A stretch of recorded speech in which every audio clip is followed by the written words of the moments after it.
Boom!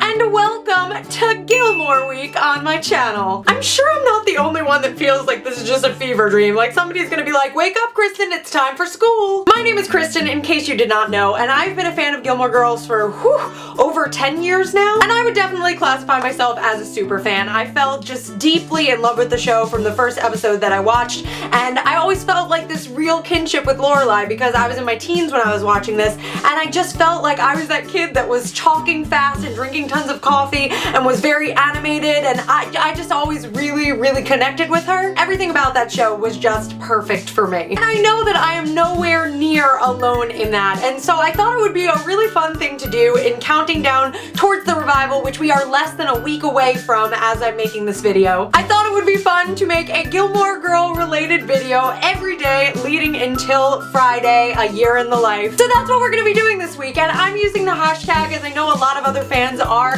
Gilmore Week on Twitter, and so if you guys want me to see your Gilmore stuff, how you're celebrating this week, or you have anything to say about the videos, be sure to use that hashtag and @ me on Twitter. But I hope that you guys will enjoy these videos and share them with your Gilmore Girl loving friends, because this is just the best week ever, really. But on to the topic of today's video. I feel like it's only appropriate that we start off with a favorite episodes list, and this is my top 15 favorite episodes because I could not pick 10. And in addition, I think that these are really fun episodes to rewatch before Friday, so if you're trying to like pick out some episodes to watch before Friday, this is what I recommend. And of course I want to say ahead of time that I'm sure that there are going to be episodes that you guys love that aren't on this list, and if I do miss your favorite episode, one, I'm sorry, but two, you can leave it in the comments. And hopping right in my 15th spot, I have the pilot, because I feel like now is the best time to rewatch the pilot, and on top of all of that, this was just a really good pilot. It sincerely does a great job at introducing the characters and the tone of the show, what you can expect from the rest of the series. Please, Luke. Please. How many cups have you had this morning? None. Plus? 5, but yours is better. Next up in spot number 14, we have the Lorelai's first day at Yale, and the name of the episode kind of gives away what episode that is. You've got tons of comedy throughout the episode. You have Lorelai, who has basically commandeered Luke's truck and keeps on saying she'll give it back sooner than she will and ends up leaving him with a mattress. But at the heart of the episode, you have two people that are really trying to say goodbye to one another and struggling with that, because while Lorelai keeps on making these excuses of she thinks she's forgotten something for Rory, she thinks she's forgotten something, Rory is really only playing into that because she doesn't want to say goodbye, and when she finally has to, she calls Lorelai back. All I could think of the minute you left was, I want my mommy. I haven't thought that since I was 2. In number 13 on my list, we have Last Week Fights, This Week Tights, which is Liz and TJ's wedding. This episode gives us the gift of seeing Luke at a Renaissance-themed wedding, and that was the sort of thing that I didn't realize I needed in my life until I saw it. Beyond that, we have a lot of things going on here. We get some really amazing TJ moments, and I think TJ is a very underrated character. We get some groundbreaking stuff between Luke and Jess, who are finally starting to reconcile from all of the stuff that went on between them. And of course, we get the faded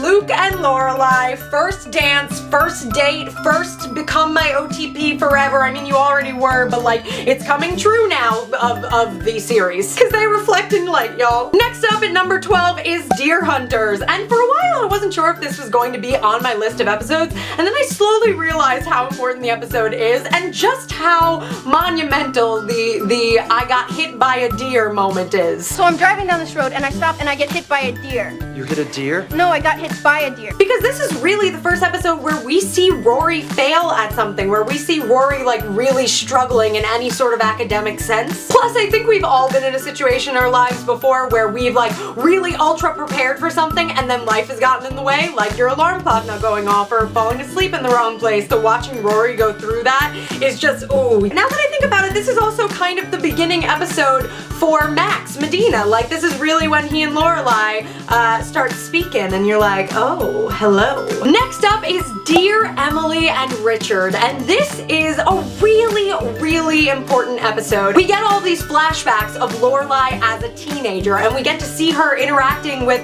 all of the people that we now know in present day. We get to see her and Christopher at their actual prime of really loving one another and when their spark is at its brightest. And really, we get to see the root of Emily and Lorelai's problems, because we see how Emily treated Lorelai and also how Lorelai treated Emily. Because of the nature of the show, a lot of the times we see Emily only really through Lorelai's lens, through Lorelai's eyes, and I think that really makes us make the same judgments that Lorelai makes.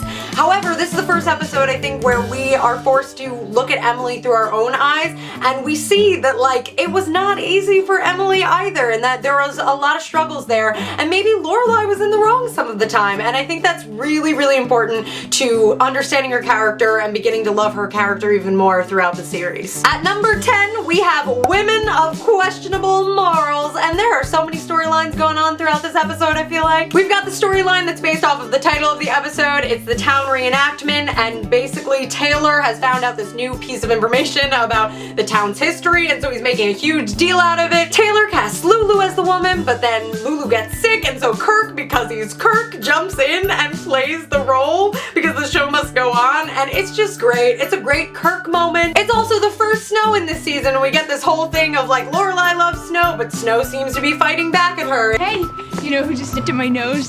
Jack Frost. Huh, you know who just nipped at my ear? Jack, I don't care. The thing that put this episode on my list is the fact that this is when Emily and Richard are still separated and a dog comes into play. They find a stray dog and they take him in, and this dog kind of acts as a catalyst for them to finally start figuring out their issues and realizing that it's time to come back together. At number 9, we have the Festival of Living Art. This is probably one of my most watched episodes of Gilmore Girls. I love episodes of the show where they really put all of the townspeople together and just let them interact with one another. Like, you see them playing with one another, because part of the reason why this show is so great is the giant ensemble that they have of kooky, beautiful, wonderful townspeople. Again, this is another great Kirk episode, but I'm actually making an entire video dedicated to Kirk this week, so stay tuned for that. I won't get too into it. And then obviously this is the episode where they are gearing up towards Suki having little baby Davy, and that's just a beautiful thing. At number 8 is a deep fried Korean Thanksgiving, and obviously this is a great episode to watch this week because Thanksgiving is coming up. This is where the Gilmores have 4 Thanksgivings to go to, and just beautiful chaos ensues. We get a very drunken Suki who has handed over her turkey to Jackson, and Jackson has gone full macho man on it. This is not a joking matter. And we also get this beautiful kind of great moment from Luke when they're gonna back out of the Thanksgiving and they realize that Luke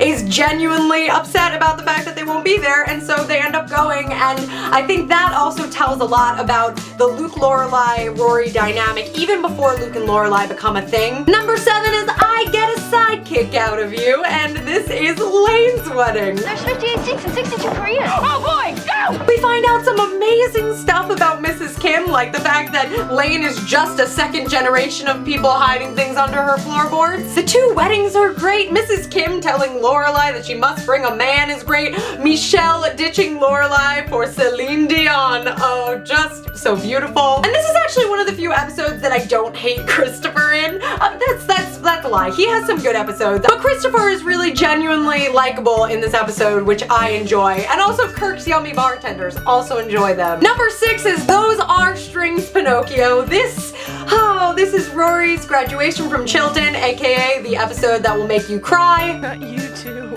I'm blubbering, you freak. She is valedictorian. She gives the beautiful speech about Lorelai and how much she means to her and her grandparents. And on top of that, the bigger gesture that Rory really does for her mother, and it feels like this giving back sort of thing, like it seems time appropriate, is that she goes to the grandparents, asks them to help pay for Yale so that Lorelai can open the inn, and this launches the entire possibility of the Dragonfly. Number 5 is the Bracebridge dinner. First of all, I want to know where I can attend a Bracebridge dinner. Can the Gilmore Girls fans get together and hold a Bracebridge dinner? That would be great. Another great Jackson episode, a good Rune episode. We get some great Suki freakout moments in the kitchen, and we also overall get some really important Jess Rory stuff when they are riding in the horses. Number 4 is Tisket a Tasket Basket, and this is the episode in which the Stars Hollow citizens get together and they make baskets that people bid on. This is the first episode where we are really like, maybe Jess is gonna be a problem for the Dean and Rory thing. But also the whole other storyline of Lorelai finding out Miss Patty has been keeping pictures of her in her wallet to give out to men she meets. But most of all, we get the most sweet and just perfect proposal between Jackson and Suki, and they are now engaged, and I love the way that that rolled out. Number 3 is raincoats and recipes. This is the test run at the end, and this is when Luke and Lorelai finally kiss. It's the moment we've been waiting for basically ever, and it's perfect, and I think the moment that makes it way more perfect is Kirk right at the end. All the townspeople are there, they're all causing mischief and great things with one another. The banter is incredible. I love that Taylor is writing down little notes the entire time that they're there, and that Paw Paw eats Taylor's shoe. Though I do have mixed feelings about this episode, only because, oh god, it has the cringeworthy Rory Dean back together thing. But so many of my other dreams come true, and that's more important. At number 2, we have They Shoot Gilmores, Don't They?, which is the dance marathon episode. You've got costumes, you've got Mrs. Kim making some sort of salad that nobody will ever know what it is. You've got Lane and Dave, you've got Suki and Jackson fighting over how many number of kids that they're gonna have. You have Lorelai and Kirk competing, which apparently they've been doing for years for first place, which that's just a great little nugget of information. Like, I just love that. But most importantly, we have the fated breakup of Dean and Rory. And this is kind of one of my favorite moments because I think had this been done any other way, we would have hated Dean starting from the moment that he broke up with Rory. But they made it so that the audience was feeling the same way that Dean was. We were all like, oh my god, you're so clearly into Jess. Please, please, please break up with Dean already. It feels like a breath of fresh air, and like we're all like, alright, we can move forward. And then finally, in my number 1 spot is You Jump, I Jump, Jack in Omnia Paratus. This is the Life and Death Brigade episode where we really see Rory and Logan finally interacting on a more one-on-one basis. It's the first major episode between the two of them. And what I think makes this episode so special for me is that it really is an episode where we finally see Rory taking risks and re-challenging herself, because it feels like she's kind of been in this rut. Come on, you look like you need a little adventure. What does that mean? And it also allows us to be excited for the possibility of Logan, because he seems like someone who's genuinely going to challenge Rory, and it also allows us to finally see Logan as someone more than just this party-going whatever. You finally see that he is very intellectual and that he seems to be a genuinely good guy. You jump, I jump, Jack. In Omnia Paratus. And those are my top 15 favorite episodes of Gilmore Girls. Thank you guys so much for watching this video. Be sure to subscribe so that you get notifications about the rest of this week, the rest of the Gilmore Week videos. Be sure to hit that like button and share this video with your friends. Let's all get amped together. Otherwise, I love you townspeople, and I will see you in my next video. Bye!